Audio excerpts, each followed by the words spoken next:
السلام عليكم، ازيكم عاملين ايه؟ والنهارده هنعمل التورتايه القمر دي تورتايه مقاس 14 هتعمليها ببيضه واحده بس.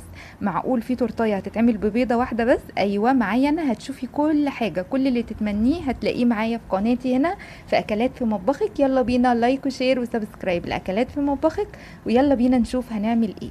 اول حاجه هنجيب 100 جرام من دقيق الاسبونج الجاهز، 100 جرام بس. زي ما انا قلت لكم انا شغاله بالميزان اهو، ده ادق حاجه واحلى حاجه.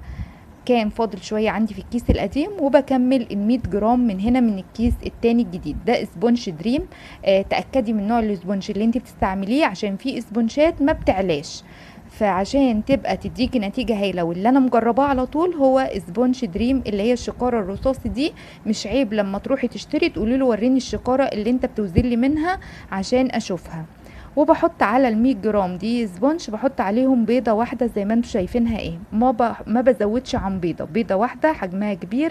وزنها لو حابة ان انت توزنيها من اول 63 لغاية 59. ده البيضة اللي احنا بنتكلم فيها اللي هي الكبيرة، بوزنها بقشرها عادي. فانتي حابة تعرفي وزن البيضة الكبير من اول 59 لغاية 62 جرام. وبحط عليهم يعني تمن كوباية من المية المتلجة، تمن كوباية من المية المتلجة. مقاديرك مظبوطة هتطلع معاكي النتيجة هايلة وممتازة جدا جدا جدا. دي تورتاية مقاس 14، وهوريكم الصينية او الحلة الصغيرة بتاعتها اللي هي مقاس 14 ومترقمة كل حاجة. نقول مقاديرنا تاني عشان الناس اللي لسه بتشوفنا لأول مرة. 100 جرام من دي الاسبونج دريم، عليهم بيضاية حجم البيضة يكون كبير، عليهم نص معلقة صغيرة من محسن جل بونو المتحدة، ده انضف نوع، عليهم نقطتين 3 من الفانيليا. وبعد كده بنضرب قدرنا بنقلبهم الاول، بعد كده اول ما نشغل المضرب ما نوقفوش لغايه اما الخليط يعلى معانا. بصوا ما شاء الله الخليط ملى البوله ازاي اهو كده بقى جاهز معايا. حابه ان انتي تعمليه بالشوكولاته، هتحطي نص معلقه صغيره من الكاكاو الخام وتقلبيه في الوقت ده بعد ما خلص معاكي بالشكل ده. حابه ان انتي تسيبيها فانيليا، انا كانت مطلوبه مني فانيليا فسبت الخليط زي ما هو كده.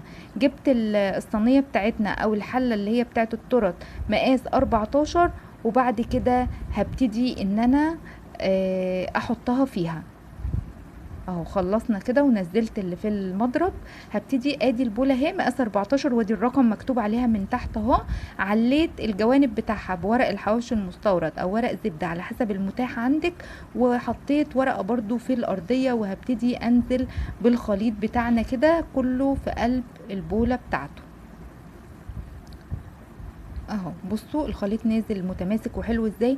طبعا انا كنت مشغله الفرن في اول ما اشتغلت على درجه حراره 180، وسبته يسخن على ما ضربت الخليط بتاعي ده كله. فطبعا سخن واحنا في الحر، الفرن بيسخن على طول. فبنزله اهو كله، وهبتدي ان انا اسويه في الحله بتاعه التورت بالشكل ده اهو. اي حله صغيره عندك قيسي الارضيه بتاعتها بالمسطره من النص، اللي هو قطر الصينيه او قطر الحله، هتجيبي المقاس وهتعرفي ده مقاس كام. بنسويه كده تماما وهنخبطها خبطتين، وبعد كده هندخلها بقى الفرن. هتقعد حوالي تلت ساعة نص ساعة ل5 دقايق على حسب الفرن بتاعك. جبنا فوطة كده وهنخبطها خبطتين عليه عشان كلها تتساوى، ولو في اي هواء او فراغات تطلع منها، وكلها تساوت بالشكل ده. هندخلها بقى الفرن وهنشوف بعد ما تطلع هتبقى عاملة ازاي معانا اهي. طلعت معانا بالشكل الجميل. بصوا عليت وبقت بسم الله ما شاء الله. اختبرتها بايدي، حطيت ايدي عليها لقيتها طبعا استوت. لو انتي ما تعرفيش الطريقه دي هاتي خله اسنان اهي، انا مخليه العلبه دي عندي في قلب المطبخ. بحط الخله، طلعت ناشفه خلاص تمام مفيش اي مشكله، يبقى هي كده تمام معايا. هغطيها واسيبها تهدى اهي. بصوا هغطيها بفوطه كده واسيبها بقى لتاني يوم، بعد ساعتين 3 عايزه تشتغلي فيها براحتك. المهم ايه، بعد ما سبتها تهدى خالص تماما هبتدي ان انا ارفعها بقى من الحله بتاعتها كده. دي تورتايه مقاس 14 عملتيها ببيضه واحده بس و100 جرام دقيق اسبونج، هتطلع معاكي تحفه وجميله ازاي واموره بجد، صغنطوطه كده وحلوه جدا. حابه في ناس بتطلبها الستيشن يعني لتصوير كده، فبيطلبوها كتير علشان بتبقى صغيرة وشكلها جميل قوي. بنبتدي نشيل الوش ونشيل الارضية والجوانب، لو فيها اي حاجة برضو بنبتدي نشيلها اهي. ان شاء الله في القناة انا بحاول ان انا اعمل لك جميع المقاسات لما بتنطلب مني، بحاول ان انا اخلي لك ان انت تبقي مغطية جميع المقاسات عندك وعارفة المقاسات كلها مقاديرها عاملة ازاي. بنبتدي نقشر الجوانب كده خفيف خفيف، اللي فيها كده بتبتدي ان انت تشيليه اهو. وهنبتدي نقسم التورتايه مع بعض دلوقتي وهنشوف هتبقى عامله ازاي. بصوا طريه طريه وهشه وجميله قوي قوي قوي بجد. انا بشيل اي طبقه محمره كده، هي مش ناشفه ولا حاجه، بس انا ما بحبش اي طبقه تبقى واخده لون غير شكل لون الاسبونج بالظبط، فبحاول ان انا اشيل اي طبقه كده محمره. وهنبتدي نلم كل الكلام ده دلوقتي وهنبتدي نقسمها معانا. لمينا بقى ونضفنا رخامتنا كده، وبظبط ان انا اقسمها ل3 طبقات. انت ممكن، انا عاملاهم 3 طبقات تخان، انت ممكن تعمليهم 4 كمان. ولو عندك المنشار هيبقى متساويين جدا، وتطلعي 4 طبقات متساويين على درجة 8، فهيطلعوا 4 طبقات حلوين قوي. انا عملتهم تخان بالشكل ده وعملتهم 3. هنجيب قاعدة مقاس 18 اهي، وهنبتدي ان احنا نحط بقى الكريم شانتيه كده. طبعا احنا عارفين مقادير الكريم شانتيه معانا وقلنا كذا مره على القناه وعملنا له فيديو لوحده.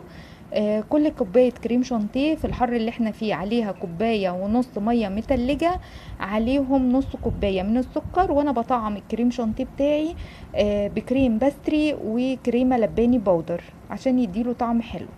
حطيت الكريمه وهبتدي احط كده جيلو فراوله جوه في النص.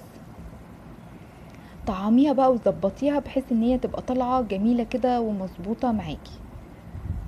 وهنحط كده الطبقه التانية، وهنحط برضو بنفس الطريقه عليها، نسقيها بالشربات الخفيف بتاعنا زي ما قلنا، نص كوبايه سكر عليهم كوبايه ميه، ندوبهم مع بعض ونحطهم على النار يغلوا كام غلوه، ونحط 3 نقط من الليمون او ذره ملح ليمون، وبعد كده نحط باكت فانيليا ونطفي على طول عليهم النار. ونحط اخر طبقه معانا اهي، ونبتدي بقى نحطهم على الدوارة بتاعتنا بعد ما نسقي الشربات الخفيف. وهنبتدي بقى نحط الكريمة داير ما يدور ونظبط التورتايه دلوقتي. حطناهم بقى على القاعدة عشان يبقوا سهلين. حابة تجلسي بالسكريبر تمام ماشي، مش حابة وحابة تعملي بالكيس والبلبلة كده، هيبقوا تمام حلوين جدا جدا معاكي. هنغلفها كلها بقى بالكريمة داير ما يدور، وبعد كده هنجيب السكريبر ونساوي بيه دلوقتي. موضوع سهل وبسيط جدا، يعني حتى لو انتي حابه تعملي لاولادك حاجه حلوه ومش مكلفه اهي، يعني بيضه واحده و100 جرام دي سبونج طلعتي تورتايه جميله جدا تكفي من 4 ل5 افراد اهي. تحفه بجد، جميله وعاليه وطالعه مظبوطه. وادي السكريبر بنبتدي نساوي بيه، ونساوي الوش ونمسح السكريبر بتاعنا اهو، وتساوي الجناب كمان. ده بقى فايدة القعدة الدوارة، ان هي بتظبط معاكي وبتشتغلي على طول وبتمشي التورتايه بدل ما تقعدي تشيليها على ايديكي وتتعبي وكده. فالقعدة الدوارة بتبقى ميزتها في كده. اهم حاجة يا جماعة زي ما قلنا وبقولها كتير في فيديوهاتي كتير، اهم حاجة ان انتي تجلسي التورتايه صح. هو ده اللي هيفرق معاكي وهيظبط لك التورتايه وهيديكي منظر حلو جدا جدا ليها.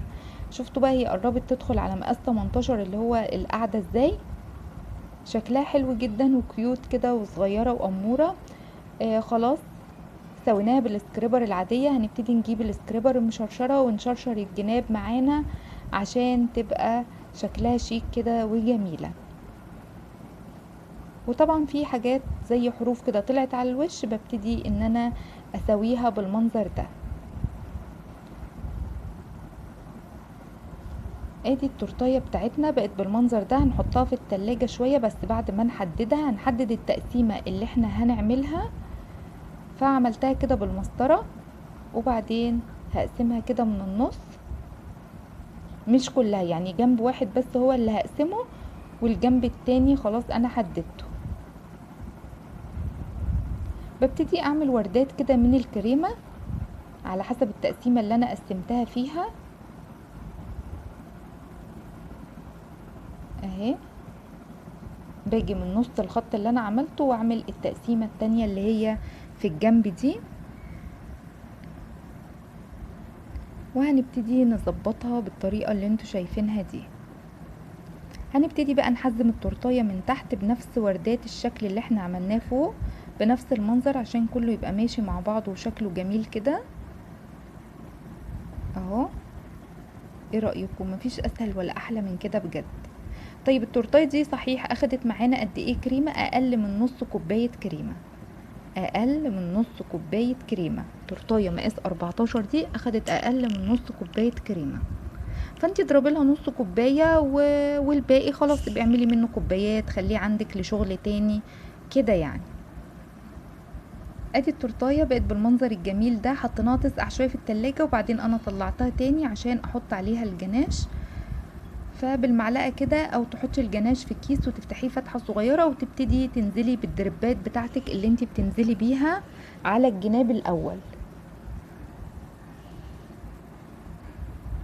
اهو.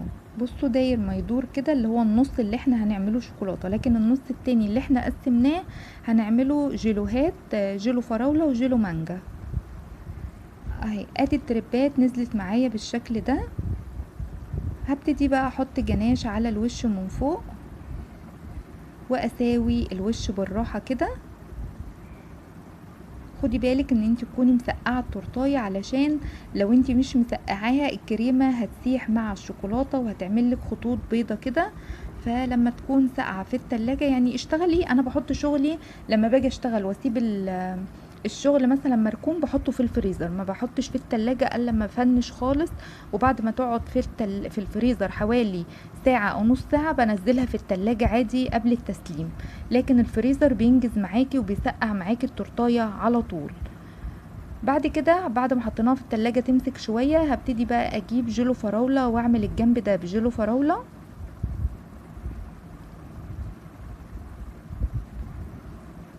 بنزله كده وهبتدي اسويه بالمعلقة دلوقتي.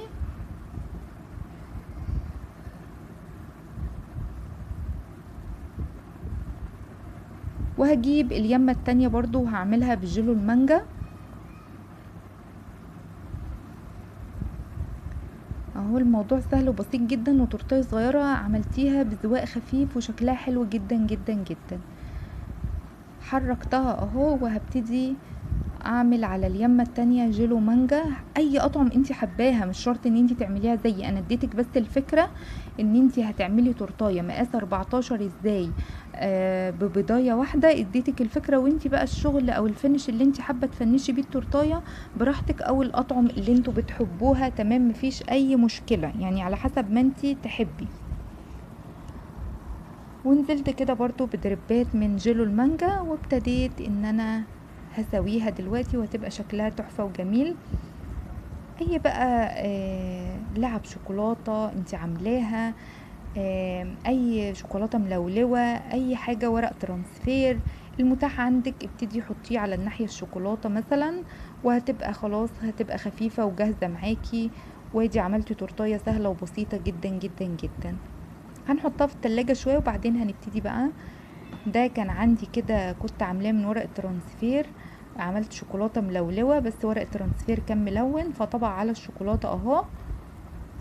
حطيتهم كده بشكل جميل ورا بعضهم اهي. وادي شكل التورتايه في النهاية جميلة جدا جدا وكيوت وصغيرة كده. اتمنى الفيديو يعجبك، اتمنى ان انت تجربيها وتقولي لي رأيك فيها. هتعمليها لاولادك بمنتهى السهولة وبمنتهى البساطة زي ما قلت لك تقضي من 4 ل5 افراد. التورتايه دي انا بطلعها ب100 جنيه. قولوا لي رأيكم في الاسعار وحلوة ولا وحشة. احلى واجمل متابعين في الدنيا.